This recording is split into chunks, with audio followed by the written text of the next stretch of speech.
네, 우리 오랜만에 만나는 것 같네요, 그렇죠?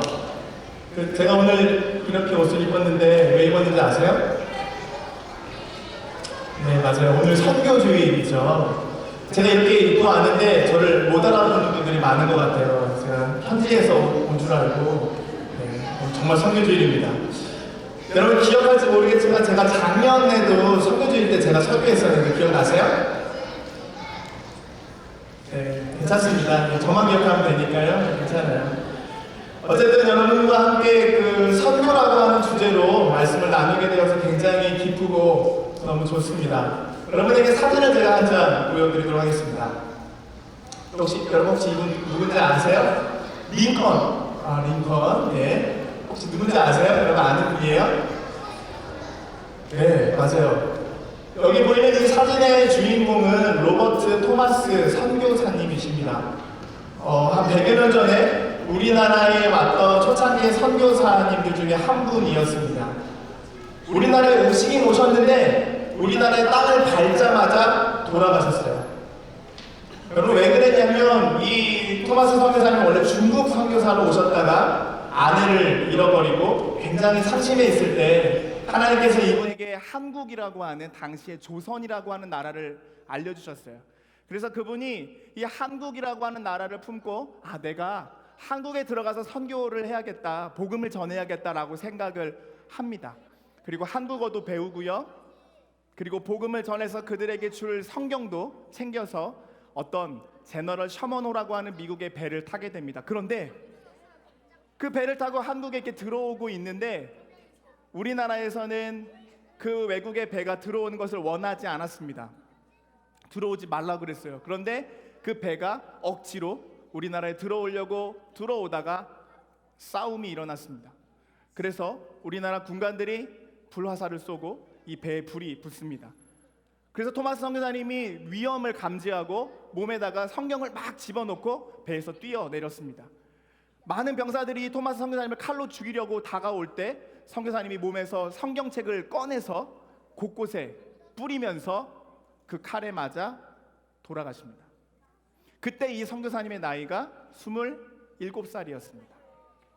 여러분 그런데 놀라운 일이 벌어졌어요. 이분이 누구에게 복음을 전한 것도 아니고요. 그 자리에 성경을 뿌렸는데 어떤 사람들이 그 성경을 주워다가 성경을 읽고 예수님을 믿게 됐어요. 어떤 사람들은 이 성경을 가져다가 자기 집에 도배를 했어요. 도배를 하고 천장을 보면서 붙어있는 글을 읽다가 예수님을 믿게 됐어요. 그래서 이분이 뿌린 성경을 통하여서 한국에 예수님을 믿는 사람들이 생겨났고 한국의 교회가 세워지게 되었습니다. 그 이후에 토마스 선교사님 이후에 존 로스 선교사님, 언더우드 선교사님, 아펜젤러 선교사님, 헐버트 선교사님, 스크랜튼 선교사님, 이름도 나열할 수 없는 수많은 선교사님들이 그 세계 각지에서 우리나라에 와서 복음을 전했습니다. 여러분 그래서 지금 우리가 예수님을 알게 되었고요. 그리고 이 자리에서 우리가 예배하게 되었습니다.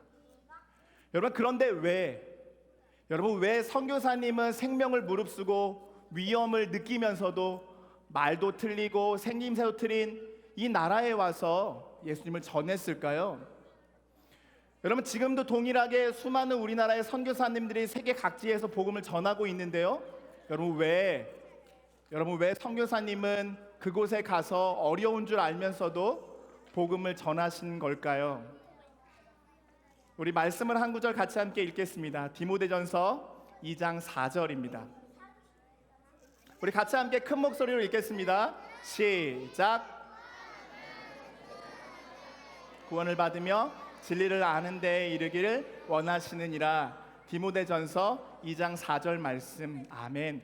여러분 하나님이 원하시는 게 뭐라고 적혀 있나요?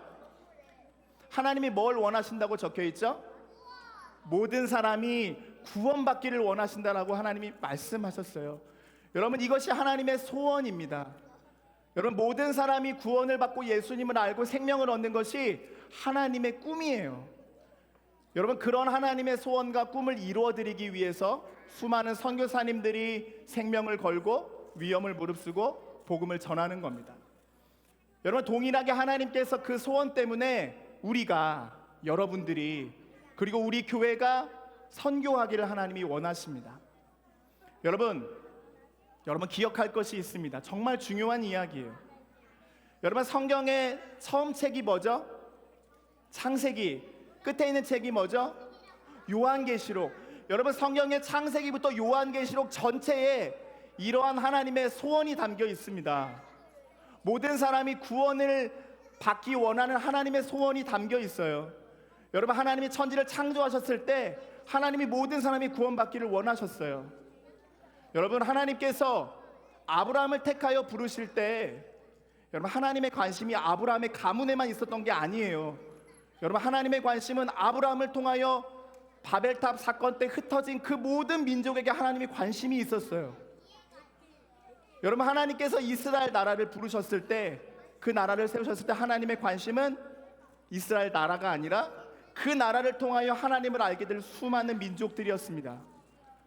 여러분, 하나님께서 우리를 부르시고 우리 교회를 세우셨을 때 하나님의 관심이 우리에게만 있는 것이 아니라 우리를 통하여 복음을 듣게 될 수많은 나라, 수많은 사람들이 하나님의 관심에 있는 겁니다.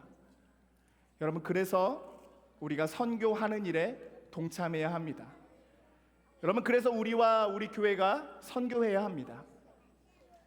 여러분, 선교는 해도 되고 해도 되지 않는 선택의 문제가 아닙니다. 예수님을 믿고 먼저 구원받았다면 마땅히 해야 될 일입니다.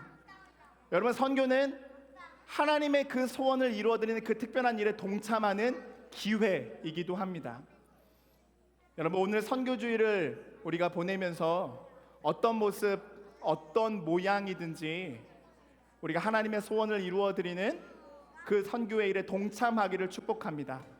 우리 오늘 말씀을 기억하면서 저 구호로 한번 외쳐보겠습니다. 따라해 보겠습니다. 선교 우리가. 자, 주먹을 불끈 쥐고 다시 한번 외쳐보겠습니다. 선교 우리가. 네가가 아니라 우리가, 내가 선교하는 여러분들이 되기를 축복합니다. 기도하겠습니다.